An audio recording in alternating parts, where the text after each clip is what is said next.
Showtime na showtime ang Lakers. Naghalimaw si Anthony Davis. Pinagpo-posterize ang kalaban, to the rescue si LBJ.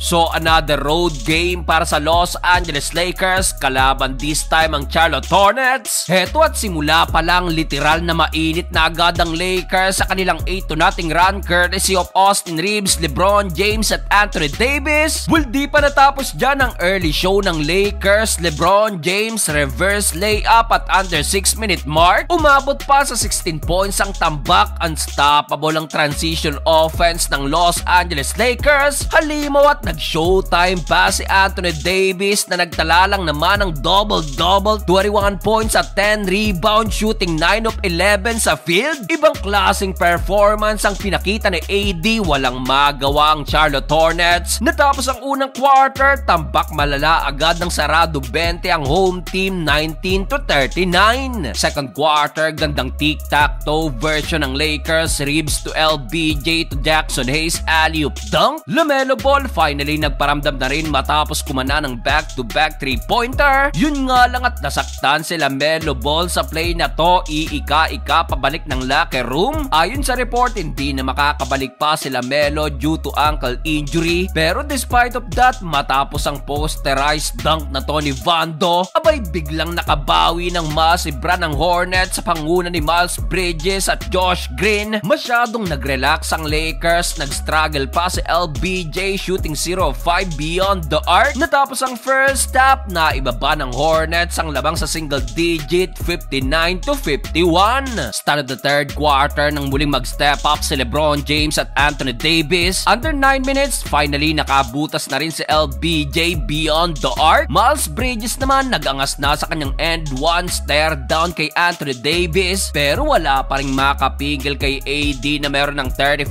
points at 16 rebounds, habang si LeBron James naman meron ng 17 points including itong fadeaway jumper. Napapagpag pa ng balikat si LBJ sa kanyang end one at still abante pa rin ng 9 points ang Lakers, 86-77. Fourth and final quarter nang muling manggulat ang Hornets sa kanilang 7-0 run at sa isang iglap, baba na lang sa dalawang lamang, buti to the rescue si LBJ sa kanyang another fadeaway jumper na nasundan pa ng back-to-back alley-oop dunk LBJ to Jackson Hayes. Jared Vanderbilt, defense to offense, 200 dunk. Pinahabol na, ika nga gusto pang manalo, night-night and 1 3-pointer ni Christie sa mismong bench ng Hornets. Heto pang diin posterized dunk ni Dorian Finney-Smith kay Bridges at sa uli, panalo ulit ang Lakers sa likod ng combined 64 points ni Anthony Davis at LBJ.